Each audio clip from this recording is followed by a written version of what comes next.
And we are live. This is Federal Prison Talk. Guys, I'm back. This time I got the guest. Salty we're going to try tomorrow. He was a guy from Jordan who I did time with. He's technology-wise, I don't know. His girlfriend was going to help him, but she fell asleep. Anyways, I got Tavares here. Just like the song, when he told me his name, I said there was a song sung by the band Tavares in Saturday Night Fever. He said he was named after that. Yes, sir. So I'll always that's a good way to remember his name.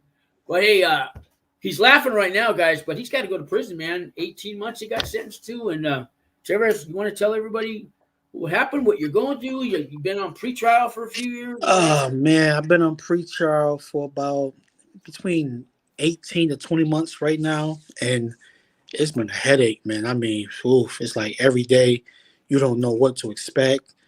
Before my sentencing, it was like you didn't know what to expect. You didn't know what was what, it was just anxiety and freaking worry. I mean, it was hell, man. It was hell. I used to be surprised how many people on pretrial find my channel, right? But a lot of people do, or they went through the system. But tell me this: when you're on pretrial, your friends, your family. 6 months goes by, 8 months, 9 months. You're checking in a court every once in a while. You know you're going to prison, right? You don't know how much time you're going to get. You know, there's that week when the lawyer says, "I think I could get you probation." Yeah, you get through that, but everybody else thinks, "Man, you got a job. They're letting you out. Yeah, you got an ankle brace. You're on probation, dude. You don't go to prison. You're serving it right now, dude. You're on probation." They don't know, do they? Listen, they have no idea, bro. I mean, every day. It was something like, you know, like you said, 6 months go by, 8 months go by, 9 months go by. And it was like, man, they're not worried about you, or man, you're just going to get hurt. I mean, I could have ran. I could have saved up money to buy, fake IDs and left the country. But no, we got marshals, man. It's all good. Yeah, and they like, they're not worried about you, man. You're doing good, man. You got 2 jobs. You're working and I said, man, listen, one thing about the feds, bro.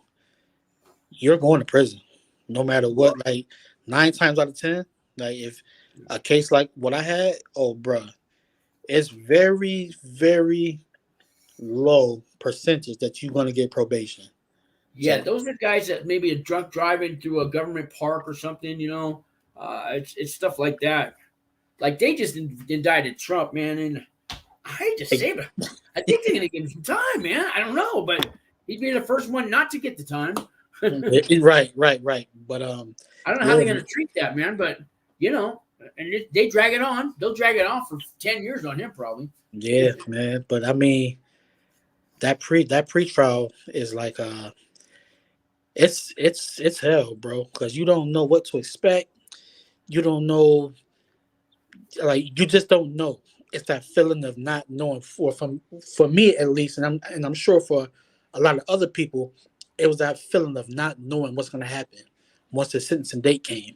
Yeah, I talked to a lot of people on pretrial. I've had a lot of guests on here, and it's all that. I mean, once in a while, a guy gets all done in 6 months, and that's still a long time, right? But you don't get any deals in the feds like the states. Don't take that first deal. Maybe don't take the second. You're lucky if you get a deal. You better take it because you go to trial. You know what's going to happen. Right. You get 20 years at least. Maybe 30. Yeah. And if you win that, you're going to piss them off. And now you're on their hot sheet. They got hella other charges that they didn't use. They'll be back in another year. They're going to keep trying. Because I met guys in there. They won a case, right? And I go, you won the case. Why are you here? Oh, well, because they came back at me. They came with different charges. Then held back. All those ones they dropped, well, they used them again now. So you can get so the ones they dropped, so they can use it for money laundering and tax evade, anything, bro, anything. Did you wait till that guy crossed the street the other day? He's a known drug dealer, man. So that's conspiracy. So I got to, that's 2 people keeping a secret, and you know what I mean? So you must be in cahoots with that guy. So I got a reasonable doubt. I have a suspicion, and it's a conspiracy that you 2 were waving to each other. You're going to prison. That's all they need, man. That's it. Hearsay That's works. It. And the feds is everything you were taught in school, the opposite. I mean, I must have missed that day of civics or something. They edited my book. I don't know, man. Yeah, and I mean the feds is different, man. Like you said, all they need is hearsay, and that conspiracy charge is one of the hardest charges to beat. Like you're not gonna beat that. Like Yeah. so, I mean, and then my attorney. Well, first of all, I had a court appointed attorney. I wasn't paying for no high priced lawyer, no shit like that because I did call around for an attorney and they wanted like 50 grand just to. Yeah, I mean, I found one for $5,000 that would just before I got indicted. She said, "If you give me $5,000, I could talk to you." Really? Right. That was it. That was for the conversation. Yeah, so they wanted 50 grand just to take on my case, and if I decided to take it to trial, they wanted even more money. So I said, I'm gonna roll the dice and and just get a court appointed attorney. So that's what I did, and as time go on, I think you did the right thing because those guys work just as hard in the feds, not the states. My attorney was great, man. I mean, he bust his ass. Like, I mean, I was calling him more than he was calling me. Like, I was just worried. So he's like, "Don't worry, in the feds, it takes time. So they got to go through their discovery. They got to go through this and that and all this other stuff that I had no knowledge Oh yeah, about." it's a thought out chess game that they play on you. It really is. Right. Yep. It's all designed. It's all designed to either make you fail or make you improve yourself. And most people fail by the time sentencing day comes. You'll see them when you get in there. Oh yeah. I mean, it's a few people that I do know that was out on pretrial that they fucking couldn't pass the drug test, or they caught another charge on pretrial release. So yeah, and then if they throw you back into a jail or the government detainer, guess what? You don't get any credit time served for that part because that's a violation of your bond act. So you don't get no credit time served. Oh yeah. And the judge sometimes if you do the whole time locked up or on pretrial, like I was 4 years, the judge will consider that if you did good. But if you did bad and you're back in and all that, you got nothing coming, man. Yeah, that sucks, man. Yeah, that sucks. But yeah, I mean, I violated twice, and they sent me to programs, residential treatment programs. The second one, I turned myself in, and I had to go to court. And my pretrial officer said, "No, we're taking him today." And the judge says, "He's already in there. No, we're going to let him stay. It's better." She was pissed, man. Yes, she even said, "Well, I don't want him on my case no more." Wow. I said, "Yeah, I like that." Yeah, but yeah, man. My attorney and the prosecutor, they wanted 48 months. I was looking at 48 months. That's what the prosecutor wanted. That was the first offer. I declined that first offer. Spoke to my attorney. Yeah, that's normally not a good thing. So, did you get a second offer? So the second offer, I did not get a second offer. The next time I went back to court, my attorney said they're not going to budge. They're not going to go any lower. The government wants 48 months. That's what the prosecutor is asking for. So I said, well, I started doing some numbers in my head. I said, the RDAP, and I had to do some research on the RDAP program too, by the way.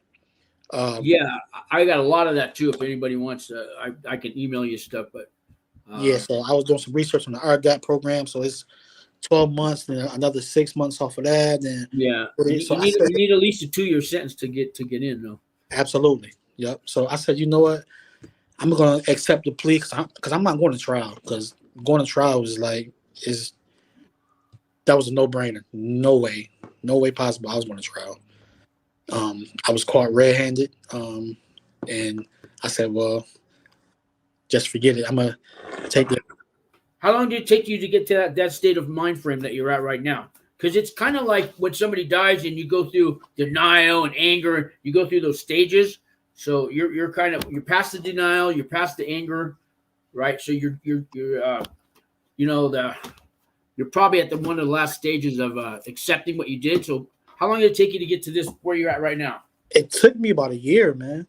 Okay. It took me about at least a year, maybe 2. Yeah. Yeah. Maybe a little over a year maybe, but It took me those 2 drug programs in a couple of years, and then I started thinking, all right, well, I knew it was wrong, and then I finally got, I did it. I stole the money. It doesn't matter who you steal from. There's no reason. I stole it. I did it. Now today I could say, I don't care if you steal from a pedophile, a child molester. That's still stealing, dude. right. Okay, don't. I mean, I would justify it, but it's stealing, dude. Yep. I don't care if you think it's right. It's stealing, man. So yeah, but that mind frame took me about a year, maybe a little more, and it was so much worrying, man. Not for myself, but more so my wife and kids. Though I was worried about what's gonna happen with them, and because my wife, she's in school and working and stuff like that. So it's like, well, can she pay these bills by herself, and how my kids gonna act while I'm gone? And it was a lot.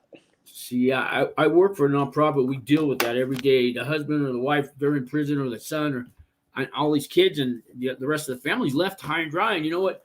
In their mind, man, you did this to them. I don't know if you've thought that part through. It's not a bad decision or bad choice. No, you planned this and did this to them, man. And absolutely, you get to that point, because that's how they're looking at it. You're leaving them, and you did this. That's your lifestyle that you chose, and you put us second, and now you're leaving us high and dry. That's how they look at it. I mean, I take all the blame. I'm responsible for everything. That's good to hear, man. Yeah, man, I'm responsible for everything I did to my family, bro. Like they didn't have no idea. They was oblivious to all this, and now it's like I gotta say a goodbye for a few months, So you're actually very fortunate, because you'll get out in about a year. I know we did the math, but now you can heal. Now you can clean yourself from the inside out. Mm-hmm. You can look at. Here's when you go take every class, every program. You can hang out in the law library. Work on your body, your mind, your spirit, and your soul, dude. And right. and get that all back. And it's chapter 2 of your life, 2.0, man. You get to do a reboot. You know what I mean? You could come out a way better man than you went in, or you could come out worse or the same. Yep. It's up to you, man. But I think you're on the right track, man. Yeah. Like we talked about the other day, man, it's like a little reset button, man. You hit the reset button, and you can go this way or you can go that way. It's your choice. But I'm got a couple people here. No BOP, he got 14 months. He's going to Oxford, and you don't know where you're going yet. And then this one here, Blues Clues. He says, "What's the charges?" So my charges were conspiracy to distribute cocaine. I think it was like 5 kilograms or more. That's because you waved across the street to your neighbor. That's conspiracy. Yep. So it was a conspiracy charge to distribute 5 kilograms or more. But that was that wasn't even, I had nothing to do with none of that other stuff. But then they broke it down to it was this distribution charge with the intent to sell 500 grams or more. That's what it was. That intent, like how do they know what I was thinking? Right. So, but yeah, that's what it was, man. And like I said, the prosecutor wanted 48 months. And by the grace of God, man, I was able to and when I went for my sentences hearing, oh man, the judge really laid it on me. I mean, he gave it to me, bro. But before all of this though, I'm like we talked about. I was working with RDAP Dan. Shout out to RDAP Dan. Yeah, and that's the guy who helped me before I went in, and he's taken me under his wing, and he's been helping me learn that business too. But he was there for me, man. Him and Walt Pavlo. Walt Pavlo's out of the business now, but he was another good guy back then. Yep. Shout out to RDAP Dan. He really helped me out with the letters, with the and he probably told you don't do too many letters. What, 3 to 5? I think he does. He don't even like to do more than 3. Yep. Otherwise, you give the judge work. Yep. He said do three good letters, a nice personal narrative. That's what I did, man. And oh man, it worked out tremendously. It worked out. And I know you did some community service on your own. You kind of like, I mean, I don't care if it's going to a bingo parlor on Friday nights and yelling out the bingo balls for the old people. It's community service, whatever you could do, man. But you do that on a weekly basis and track it and, and bring, what I'm talking about. Right? Yep. So I did over 200 hours of the community service. I did I did the mental health program. I did a bunch of other things. Therapy, right? Of course, you got them to pay for the therapist, right? Yep. I did a bunch of other things before the court date, and I wasn't. They didn't ask me to do it. I did it on my own terms. So you see, that's what you do. Yeah. And here's the thing: if you don't get any less time off, and you still get a bad sentence, guess what? You've grown inside, man. You're a better person already, man. And that's something money can't buy, man. To do that psychic change within, man. I mean, you can't buy that. And all these stages of grief and everything you go through when you first get caught, and to be where you're at right now, like you're ready to go to prison, man. I mean, nobody's going to be ready. It's like it's not the Olympics, but but in a way we train for them, right? Yeah, but I'm just like more so ready to get it behind me, so I can start my life back over, man, and get things back to normal. So that's where I'm at with it mentally. And we know. Tell these guys how many points you got, because we did a classification evaluation, guys, and I think my BOP points was I think it was like 5 or something like that. Yeah, 5. There's 2 sets of points, guys. There's one. Your sentencing point, guideline points, that's how much time you're going to get. The other points is where are you going to go? Right. So 1, 2, 3, or 4 level. So I'm going to a camp. I just don't know where. As of yet, I haven't got my letter yet. So once again, that's another thing. You got to wait. You got to check the mail every day. They used to tell you. They told me 60 days, or they tell people 90 days. They used to give you a date. And then, their lawyers and stuff had to rush to get that. Now they just leave it open. It could be. Did they give you a ballpark figure at all? They didn't say nothing. They just said, "We'll send you a letter." They took my fingerprint, and they said, "Right after court, right? You go downstairs like the marshal's office or something. Most courtrooms have that. Yeah, that's what I did." They took my fingerprint, and they said, "We'll send you a letter in mail," and that was it. I said, "Well," and I'm asking my attorney, "Well, how long? Like how long would it be?" He said it could be anywhere from 30 days up to maybe 4 months. I've seen people go in 30 days. They were told 30 days, but they had kind of requested a prison ahead of time. It's kind of worked out, but 45 days before you're even gonna really need to check the mail. But check it every day. You don't want to miss it. You never know. Yeah, I check the mail every day, man. I'll be checking it twice a day sometime. I'll be just to make sure I don't miss that. So it might not be too late to request a prison if you want to go to one, that's got like more inmates, has more programs and more workout equipment, and better jobs, because they're going to make you work. If you go to a small camp somewhere, especially like one next to a penitentiary, you're going to be making bologna sandwiches every week when they go on lockdown. And if you go up north Minnesota, you're going to be shoveling snow in the wintertime, and hard jobs or labor jobs. So what the judge did request I stay close to home, so I think it's like 400 miles or something like that. 400. They'll put you within 500 miles. 500 miles. 500 miles. You got a lot. You got co-defendants, so they're gonna keep you guys separated, right? Or can you talk to them right now? No, I can't have no contact with them at all. So same here. I had 9 people. One was a fiance. Couldn't even talk to her. But I saw a father and son at the camp. They slept in the same cubicle. 2 brothers slept next to each other, and they were on the same case. So I guess I don't know how they decide that. Yeah, but man. We got some questions up here too. Okay. The 18 months. You got to have. So they want to know about the safety valve. You know about that? Yeah. So I did get the safety valve. And then there's more. Yep. So a lot of people, get it misconstrued. The safety valve is snitching and blah blah blah. No, it's not. Like we were talking, remember about sitting around at the table and telling on yourself. It's right. So I told on myself. I told everything that I did that I was responsible for. But they didn't ask me. Well, they asked me about other co-defendants, but I mean, you tell the truth. What I told the truth was like I don't know. Like so, because a lot of them on my case, I don't know.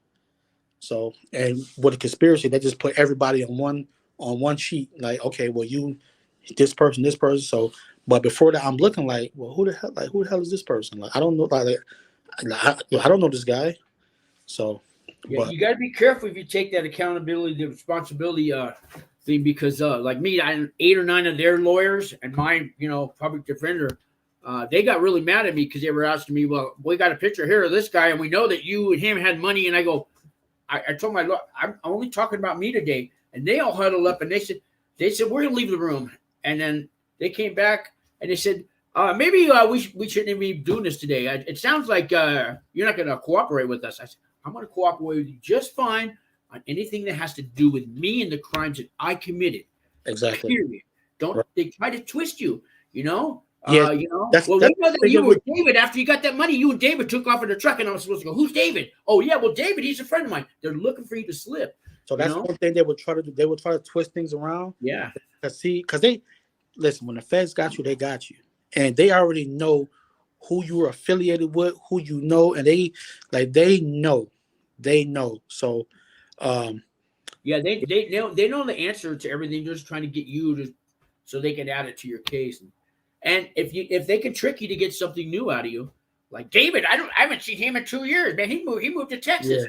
Then they go, oh, that's where he is. Thank you. And now you've helped him. So when I first got arrested, they like, well, do you know this person? I'm like, yeah. He's like, yeah, I know him. Do you know this person? Yeah, I know him. What do you know about him? I'm like, I mean, what do you mean? So he's like, well, right there, you got it. You can ask him. Right. So he was like, well, you know how this works. I said, I don't know. This is my first time here. So he's like, well, is there anything you want to tell us? I said, no. And that was it. And they took me to my, I had to wait for a few hours to get shipped off to the holding cell. And I stayed there for 3 days, I believe. And I had a court date so I got arrested that Tuesday. I got out that Friday. And man, it was like, mind you, it was like during COVID, so I couldn't go out I couldn't leave out the cell, couldn't do nothing. So I was like, oh my goodness. So, but yeah, man, it was crazy. This no BOP, he's got a question here. He didn't get his letter yet either. He says, but you can ask your pretrial officer where you're going. They will know way before the letter, and the marshals might know too. And Okay. the judges, all judges have their own clerks that work in their judges' chambers, and they have their interns. And believe it or not, the interns, if you can get one of them on the phone, they know a lot more than the judge might even know, because that's their research. They do all the research.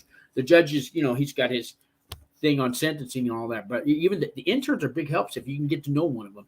And judges will have half a dozen of those on their staff. Yeah, they can help you out. Yeah, I'm pretty good with my pretrial officer now, man. She's real good, man. She don't bother me much. I don't bother her.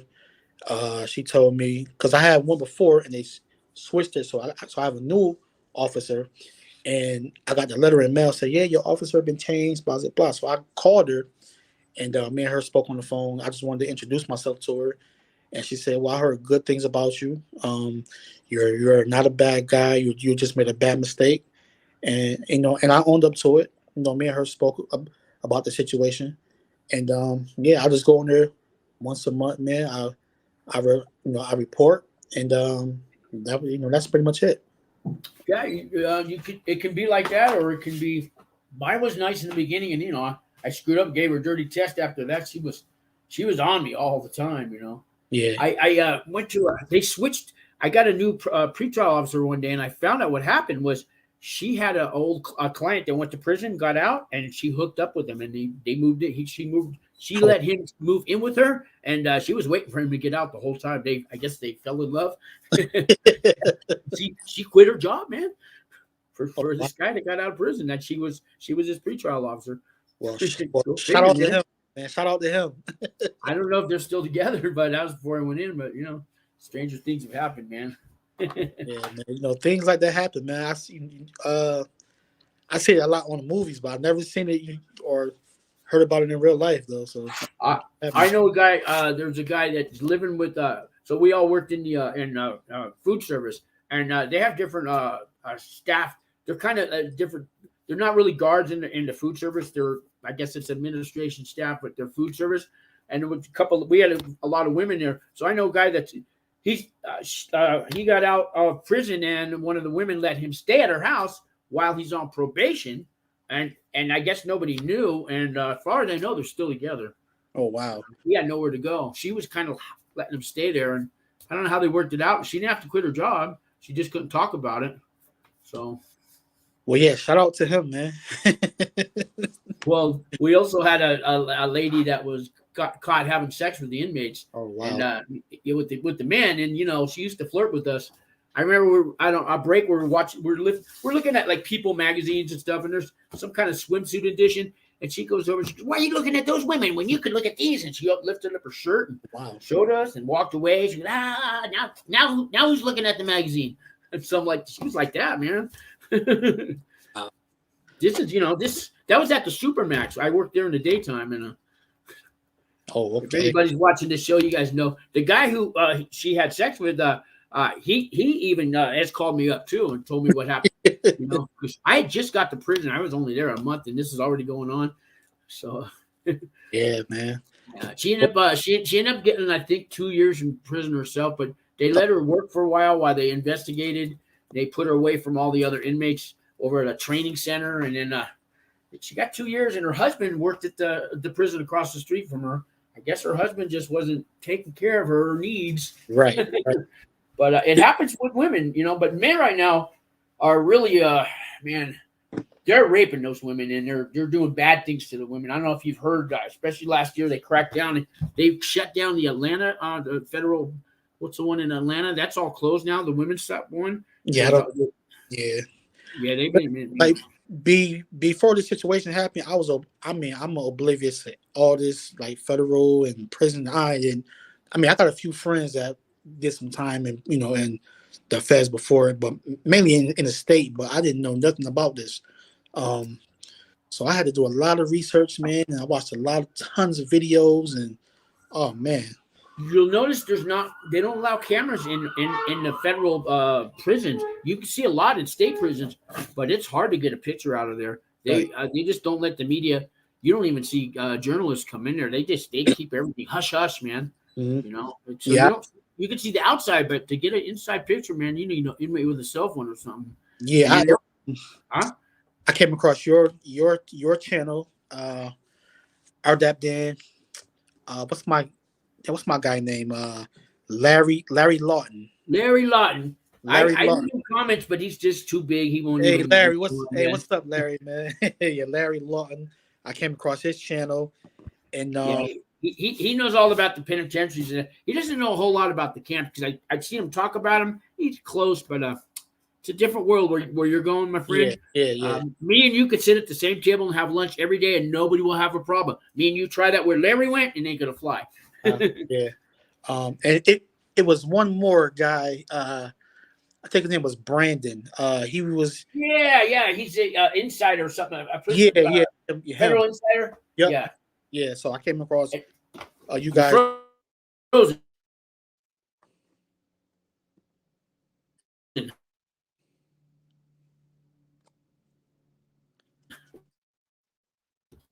You still with me?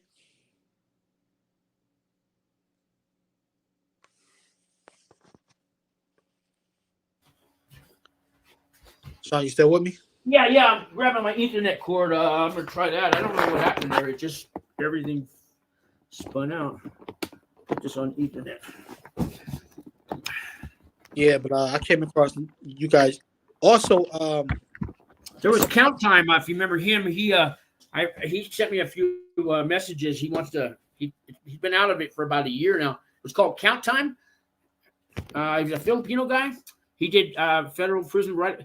He was at the Medium across the street from me.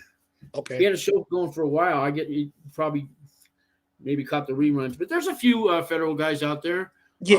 There's a Blood on the Razor guy. What's his It's name? another guy too. Channel I came across. He's the white collar crime. Matt Cox. Matt Cox. Yeah, we've been on each other's shows and stuff. Yeah, Matt's a good guy. He'll come on my show. I go on his.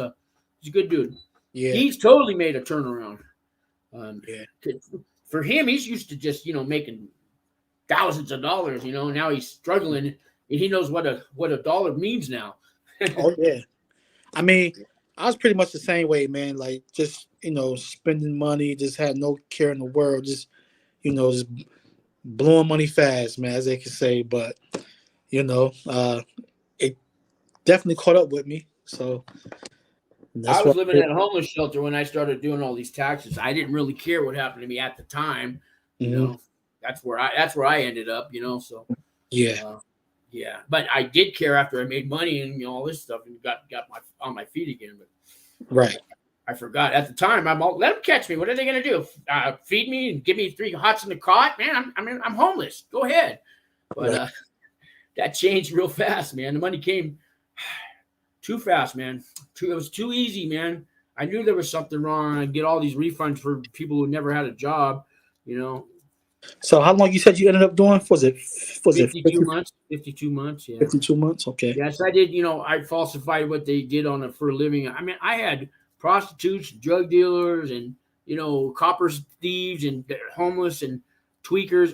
All those kind of mixed of people because I was one of them, and that's what that's who I did the taxes for. And when they get $3,000, $4,000, $5,000, $6,000 in 10 days, because you can go back 3 years, and I said, tell all your friends, I'll give you $100. Anybody that gets an approval, you get $100. And I made sure they got that $100. But the phones, I couldn't keep up with the phones.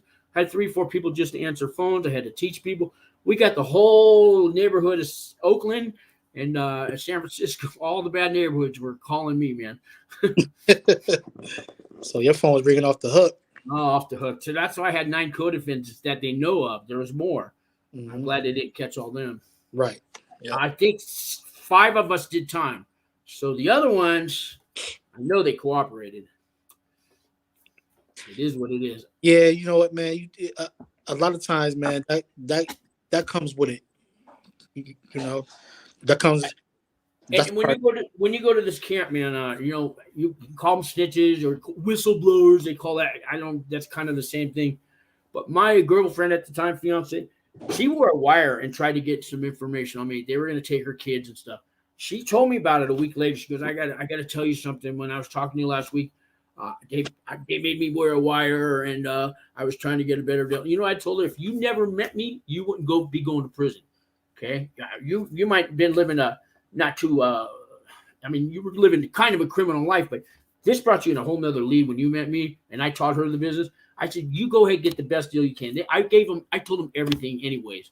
So I hope you get a good deal. And I just took accountability. That's the first time I actually did that for someone, looked at it that way. Because I used to be the asshole boyfriend. Oh yeah, you fucking bitch. I'd go off, right? No, I felt bad. How long did she end up doing?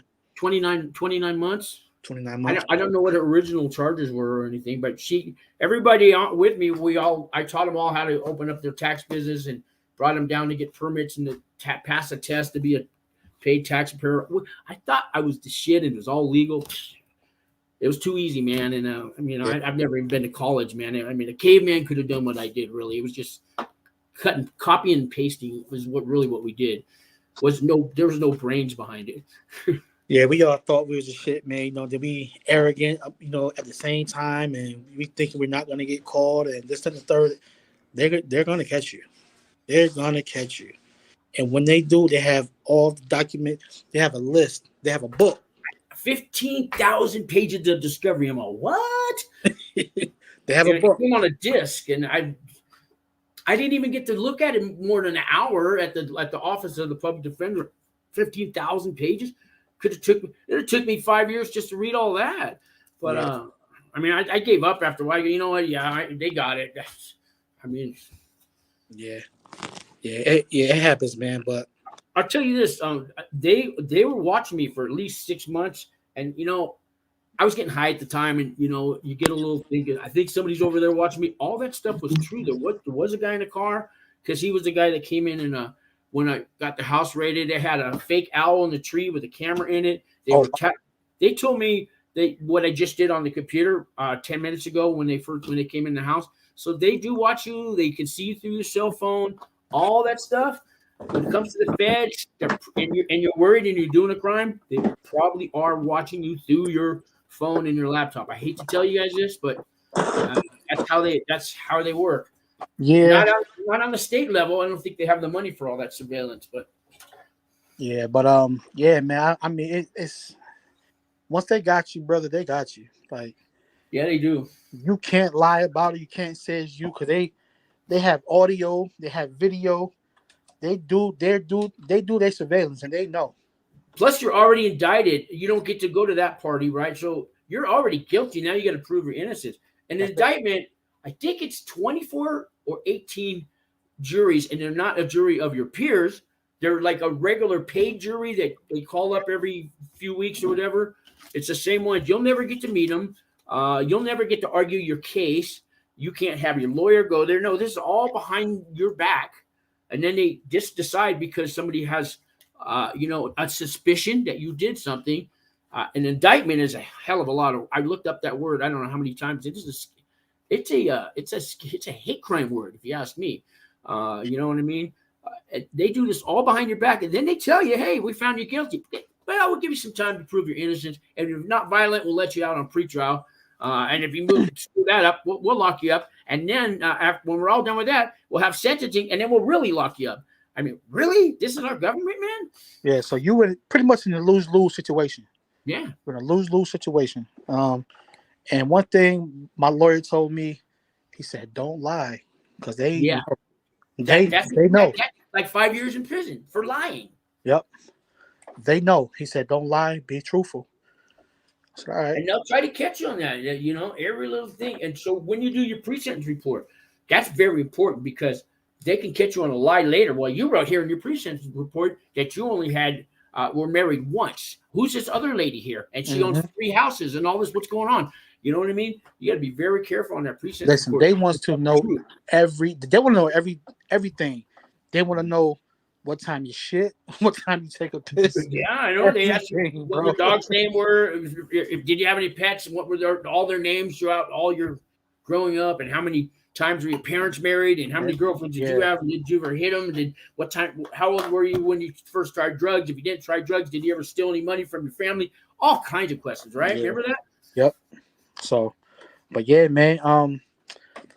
But like I said before, man, you've been a tremendous help, man. I was watching your videos, man, and I decided to reach out to you. I said, man, listen, this guy is very knowledgeable about the federal system. I said, I have to reach out to him. And I want to thank you, man, for putting the content you putting out. Like, it's helping guys like me, and I'm sure a lot others. So I know I get the calls every day, man, and it just that's why I keep doing it. Somebody calls and says, "Hey, man, I've been watching you, and man, thank you." Every time I pick it up, I think it's a scam, a spam caller or something.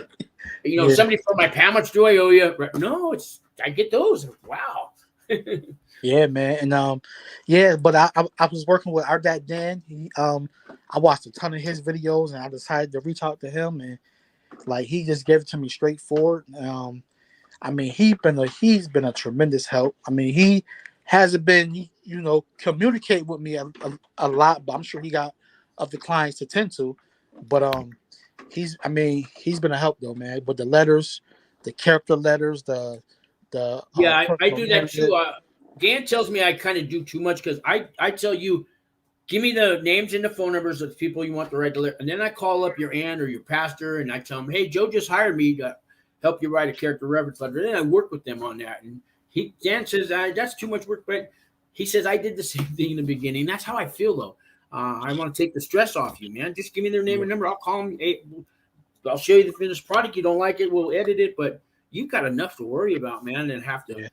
People procrastinate on those letters, too. They'll wait till the last day to get it done, Oh, no, I got mine done right away. No, but your family members, they mean well, but, they mean well. Yep. And, but yeah, but like, my speaking of like a lot of my plate, like, my wife, she was like, I mean, was worried, like, well, how much time are you gonna get? And like, she just worried, and then Now she's finally, relaxed where you're going too makes a big difference. You're not right, going to Shawshank Redemption or anything like that. right. So, but yeah, once I got them 18 months, man, it's like I don't know if she cried or like if those were tears of joy or those was like tears of like, oh my God, he's leaving, he's not coming. Like, I don't know what the tears were, but she cried her eyes out, man. And it was like, oh man, like, honey, stop crying. Like, it's gonna be okay. But once It's that, going to be a life changer for her when you go. It's good, it's like you died. yeah, It's like you but died, but they could go visit you still. but once that process was over, like, she came to her senses, and we talked about it. Like, oh, well, it's only 18 months. It's not as bad as it seemed, and believe you me, Sean, it could have been a lot worse. Oh yeah, I mean, I tell you, most wives, if you got a 5-year sentence or more, they won't wait for you, man. Most of the time, I'm 90% of them leave. Mhm. They leave you, Yeah, especially if you make it hard on them, yelling, "I need money on my books, and how come you ain't come and visit me and all that?" No, really, you're gonna have that attitude? Why I'm holding down the house? Bye, buddy. So, but Mhm. it takes a lot to keep a wife waiting for you, or a girlfriend, or vice versa. So Right, you're right. very lucky. 18 months they can wait. That's doable Yeah, for them. and She's the one like we, doing the time, not you. I don't know if you realize it. She's doing the time, not you. right, You're going to go where you can relax. Like I said, work on your body, your mind, your soul, all that. All your bills, responsibilities, they're gone, man. You just got to worry about, I need a program where I work out and all this. So she's doing the time, not you, man. right. And like we talked about before, like she's worried about, well, how much time are you gonna get? And I'm telling her, well, you get, you do 85% of this, and so that's 15 months. Then you do the programs and stuff like that. So Yeah, first step back credits and all that. 15 days for every 30. yeah, It just now. I hope you go to at least a decent size one. Little camps with 80 people. You might have a class on Tuesday nights, and that's it, man. just one class. They might. They'll have the GED. A lot of them are taught by inmates, but most little camps like that, everybody's got a job, and they might not even have anybody to open up the little classrooms at night. They have inmates teach those, but there's anger management and parenting and classes like that. There's the 7 habits on the inside, and these are run by staff members. But we had the resources. Little camps aren't going to have that kind of stuff. Right. So, in all actuality, how much time you think I'll be home in, and like you I'm going think? to say 11 to 12 months. If you have the residential, the non-RDAP, it's the non-residential alcohol residential program. I think I have it on the wall here. I believe it's 100 hours. It's, residential. It's on my wall here. There's a drug abuse education course, and I know that one's good. That's 12 hours. So that's if it's so. 1 hour counts as a full day's worth of credit. So don't try to take 3 classes all on Tuesday. You spread them out. You only need an hour a day. So that's important to know. I believe the other one's 100 hours. So you break that up. That's 100 hours. If you take it's an hour a day. So that's if it's 90 hours, that's you're going to get halftime. So that's 45 days are home early. You're not Okay. going to be there long enough to build up. In order to get 6 months off, you would need every day for a year. You would have to take some kind of program. They're not going to have them on the weekends. They're not always going to be every day. You'd be lucky to get 3 in a week. So it would take you a year of every day to get 6 months. So realistically, you're probably going to get 3 months off for the year that you're there, minus the 3 months you're going to get for your good time. That's why I say 6 months. I don't see the math just doesn't work out any. I don't see how you can go home any sooner. Right. I just So don't. Maybe an extra month, yeah. So I mean, yeah. So 11, 12 between 11 to 13 months. I'm fine with that, man. I'm good. So It's going to go by fast. And look at it this way: you're only going to do one Christmas, one birthday. You're not going to repeat Christmas twice. Most guys are that are there, Oh man, that sucks. So Man. you're only missing one Christmas, and you're going to go serve your country for 12 cents an hour. Yeah. Yeah, man. But yeah, Sean, man, you've been a help, man, and man, I can't thank you enough, brother, for the education, the knowledge you've been giving us, man. It's been a huge help, bro. Huge help. I want to tell you this, man. I don't know when you're going to go in. I mean, if it's 60 days, 90 days. My advice, though, anybody in your life, man, I don't care if it's your mailman that you say hi to. Now tell them I love you. Try that, man, because you might not get a second chance. You're going to sit in that prison going, just tell everybody you love, especially your family. Hug them and love them every day. Just tell them, man. I mean, even if you don't mean it that day, I know you do inside, but you don't feel like doing it. Do it anyways, man, because I'm going to tell you, if you do that now for 60 days or whatever, you're going to be so glad you did, because you're going to wish that you could have hugged them all day long. Really. And if they get you mad and they're angry and they're yelling, just hug them anyways, man, okay? And you're going to come out a better person, too. You're going to grow emotionally. And, boy, your wife's really going to be waiting for you now. Yeah. Full of love, too? Wow. Yeah, man. I think we had a few questions in here, or some comments. Oh yeah. Let's get to some. One guy was asking if you're near Chicago. You're New York, did you say? Yeah, I'm in New York. I'm not in Chicago. So. I mean, hey, you over the corner there, then you at the bar. How come you don't have that one in a New York accent there? Nah, I'm in upstate New York. So upstate, yeah, okay. Yep. We always that upstate thing. I mean, we have upstate California, but they don't call it that. They say up north, but yeah. So now I didn't get my letter yet. He didn't get his letter yet either. We might have got to all these. Hey, you guys got some more questions here real quick? 14 months. They said, when did you get sentenced? I got sentenced last Thursday. Last Thursday. June 1st was my sentencing date. Okay. So, I got sentenced, and it was one of the scariest feelings ever, man. I mean, I don't care how tough you are. You go in that courtroom. I mean, listen, it's intimidating. Yeah, and it feels empty, right? I mean, usually there's just a few, the judge and the stenographer and the prosecutor. Really, there's not many people in there. I mean, even though I had a whole crowd behind me. Like I had a. Oh, you had a fan club come with you? Yeah, I had a whole crowd behind me, man. So, I mean, I think that helped also too, because he did mention, he was like, I see you got a lot of people here that love you, and you have a lot of support behind you. So, but I mean, he was really digging in on me, man, and he was reading his heart. Tell me how the judge laid into you too. Maybe you could talk about that a little.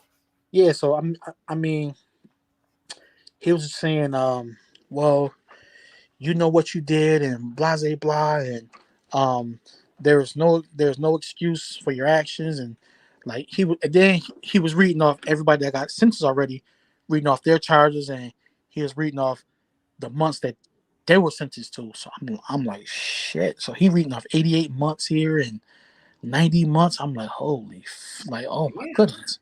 And then he asked me if I wanted to say anything. I stood up. I thanked them for giving me the opportunity to speak.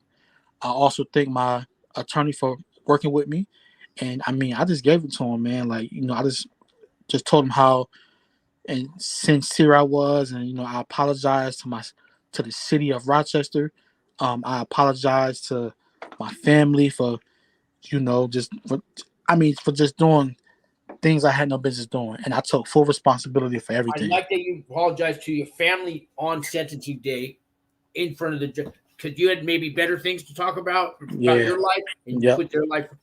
Good man. Good man. Yep. So I mean, I have a written out letter I wanted to say, but maybe 2 to 3 minutes before we walked in, I just tore the letter up and just trashed it. Like, you know what?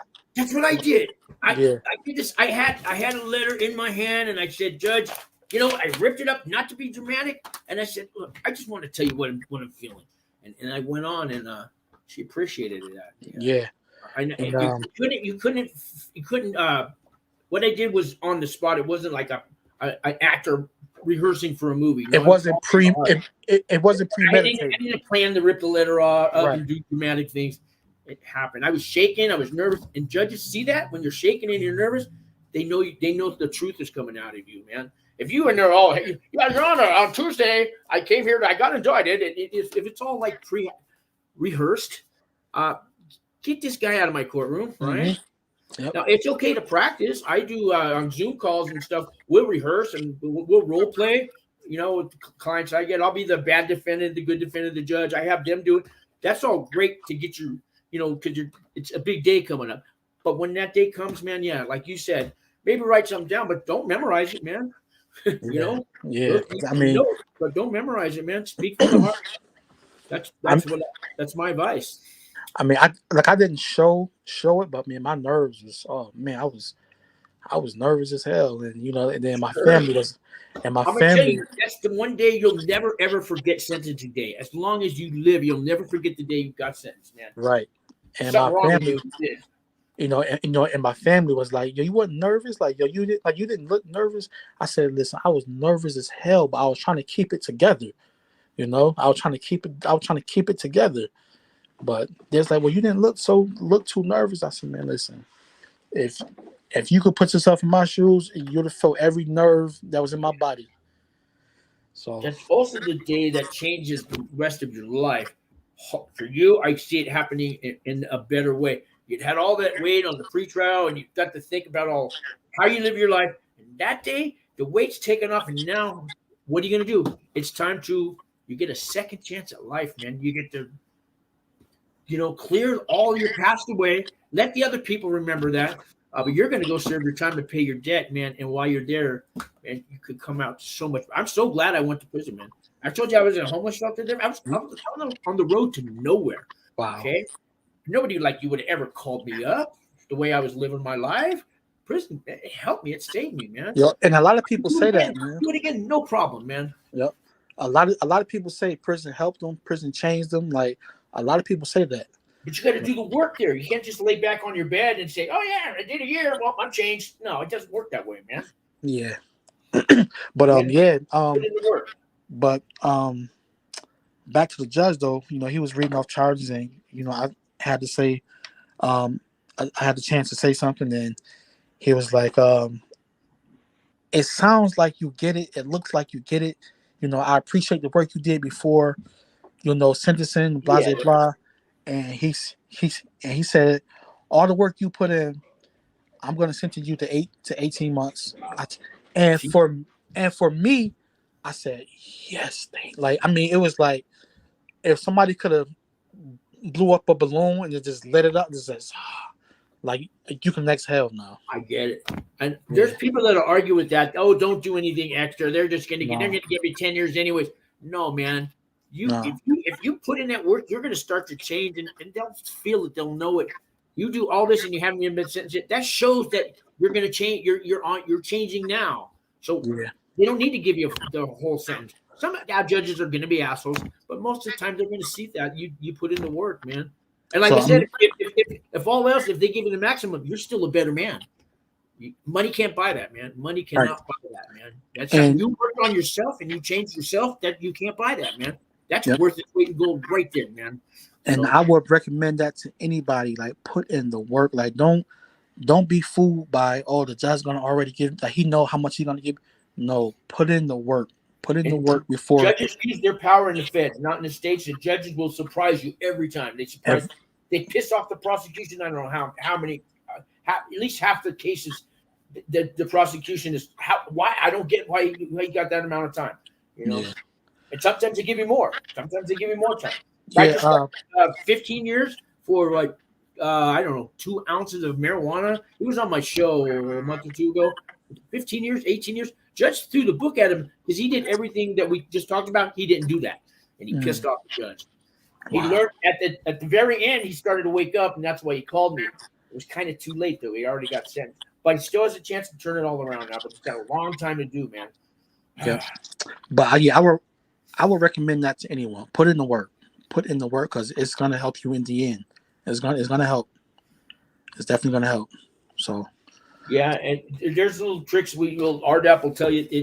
You're not taking RDAP, but like you put a note on your mirror every day that says "I love myself," and then tell yourself "I love you." Now it sounds corny as hell, but you say that every day. You're feeding positive words into your spirit, man. And I tell you, man, these little stupid things work. I just an accomplished list of 10 things that you did today. I made my bed. I put my shoes in the closet instead of throwing them underneath the bed. I put my coffee cup out. Just 10 good things that you did today, little things like that. And by the end of the month, man, you're gonna have, hundreds of things little things that you did that changed you to the person you always wanted to be, right? Yeah, Man. I'm definitely not the same man I was back in 2021 when all this shit occurred. I'm definitely a changed man. Like, oh man, my mind, especially my mindset changed like dramatically. Like it changed. It changed a lot, man. So don't, anybody out there, man, this is not the end of your life. This is the beginning of a new one, man. Look at it like that. You're the star of the movie, and now the movie's halfway over, and you're going to prison. And what's going to happen? I got to watch the rest of this movie. You get to write the script, man. right. You are the author. You're the writer. You're the director. You're everything. And the actor, yeah, all everything in that book. Yeah. You're the sound set. You're the costume. You're the key grip and the best boy. All that stuff. Everything, man. Yeah, man. But yeah, Sean, I appreciate you, brother. I thank you. Thank you for all the information that you're putting out. And a lot of times, man, watching your video, it actually eased my mind too, man. Yeah. It just eased it. Like, because I was like, my anxiety level, stress level was like through the roof. Going to a camp is a big deal, man. It's like going back to high school, and there's no fence, out of bounds sign. It's a psychological fence. It's there, it's invisible, Yeah. But people are gonna come up to you the first day, white guys, Mexicans, they're gonna give you shampoo and toothpaste. They're not trying to make you their bitch. It doesn't work that way. Care package that they give you, okay? And when you go to leave, you'll see towards the end, you're gonna start giving. When you see new guys come in, you'll give them stuff. It's a greeting that they do. Penitentiary, don't take nothing, okay? You're not going to a penitentiary. You're going to a completely different world. Hollywood does not make movies about camps because they're boring. They're not interested, and they'll piss off the public when they find out where their tax money goes. Okay, so they don't make movies about camps. You know? Yeah, man. I mean, they tried with Martha Stewart. They gave you a little bit idea. There was some movie like that, but you're not going to prison, man. You're going to high school, really. You really, it's going to look like a high school campus too. Well, that kind of helps a lot too, and that ease my, mind and my anxiety level a lot. So, yeah, man. Yeah. You'll get to sleep my first night there, I slept like a baby. I hadn't slept so good in years on pretrial. That might piss off your wife though. You did what? You slept good? All the shit you put us through? Yeah. That's it. They're doing the time, not you, man. Yeah. Remember that. Yeah. But yeah, man, I gotta kind of wrap this up a little bit, man. One last thing: have you decided if you're going to prison, you have children? What age? What age is a good age to tell them? We talked about that. What did you do with your one son? Did you come to a decision yet? I haven't even came to a decision yet, man. I've thought about just telling them I'm going to work for the government, which is true. So yeah, that's true. You know what I mean? I don't think I'm gonna tell them, because I'm not gonna be surrounded by barbed wires and fences and. Yeah, it's not a real prison. It is, but it's Candyland. Do you think they'll hear it from the kids at school? I don't. Before you told them? I don't think so. I don't think so. I'm not. Well, you know what? They can be pretty mean, man. You remember how they pretty mean. And if it's the first time they heard that their dad's in prison and you didn't tell them, so you got to remember that. I don't know. Yeah. 7-year-old, I think you said? 7, yep. I don't think the other 7-year-olds would really know, but the parents might tell them, Yeah. But, man, my wife's done a good job, man, of holding the fort down. And, like, she's been a blessing to me, man. So, but, I haven't got a chance to, I don't know what I'm going to tell them, so. You can give your wife or anybody my phone number while you're in there, and sometimes people they want to know how the core links work or the email. Or before you go in, I want to give you the rundown on what life's going to be in there, what you can prepare for and bring. Your password for the internet and stuff like that, a list of all your addresses, phone numbers, and names of of people that you want to keep in contact with. And I lost you. Yeah. But you want to have a copy. You want to mail yourself one a day before because they don't always let you bring that in. Stuff like that. There's a whole checklist we'll go over. Any medications you're on. So give me a call. When you get that paper. Yeah, I'm gonna definitely reach back out to you, man, because I'm still learning this whole thing and how things work and what you could bring in, what you can't bring in, and stuff like that. So it's like because you're going on a vacation and you don't know the what they have different voltage over there in Europe where you're going to Russia. I don't know, but sometimes you got to know what you can take out of the country, take in. It's the same kind of thing in a prison. Can't bring any of your clothing, not even your underwear. People think I can't bring my underwear. No, they're gonna make you throw that away or send it home. Or and you have to buy everything in the feds, right? Everything in the feds. You want, So usually they have these army greens, like it looks like a forest ranger. Some camps use a gray outfit, but that's what you wear while you're working. And then t-shirts and sweats on when you're not working, shorts and things like that. You got to buy it all on commissary though. Okay. And tennis sneakers, man, they're $120 for the cheapest ones on commissary. They're not cheap. A lot of guys still use ones. So. All right. Well, one last thing, anybody, I got a trivia question. The most important item you get on commissary when you first get there, what do you think it is, guys? What would be the first thing you want to buy on commissary? Anybody who I'll give out leave me they can watch it on my other videos. I'll just tell you, my choice is shower shoes. They're like 95 cents, man. They're cheap on 95 shower shoes. Because hygiene comes first before anything in prison, and you don't want jungle rot on your feet. So right. Oh man, shower shoes. I'm gonna definitely get those. Yeah, and then your hygiene, and then you get the honey buns and all that stuff. Yeah. I'm worried about the soap and deodorant and, like you said, the that stuff's not cheap there. It's not cheap, man. Yeah. I go to the Dollar Tree now and I go, wow, man, this is $8 in commissary. It's $1.25 here. I trip out every time, man. Yeah. Crazy. So one last question: How much can you bring in? I wouldn't bring more than $500 in cash. You're not going to be able to spend that much in a month, anyways. Most prisons it's around $320 a month. They let you spend. Some are a little higher or lower, and there's a cap every 2 weeks. Ours was $180 every 2 weeks. So if I spend $180 on the first week's commissary, I can't get it till the 2 weeks later. 2 weeks later, they're not going to let you spend $500 in a month. I mean, their emails cost 10 cents a minute to read it or to write it. There's MP3 music you can download for $1 to a song. There's extra items of commissary that don't count. I think stamps. No, the stamps do, but there's a few things. Your medicines, they don't count as your commissary money. There's arts and crafts have their own kind of commissary that you can order out. There's other things. It's a bank account you have, but to spend $500 a month, it's kind of hard. Okay. All right. I wouldn't bring a lot more than $500 in cash.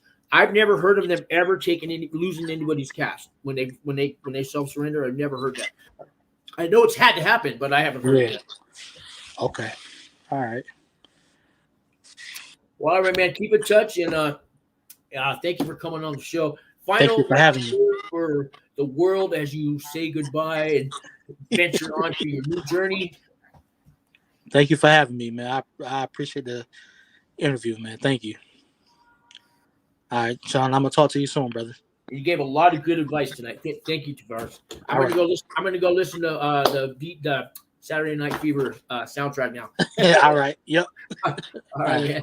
Take care. Yep.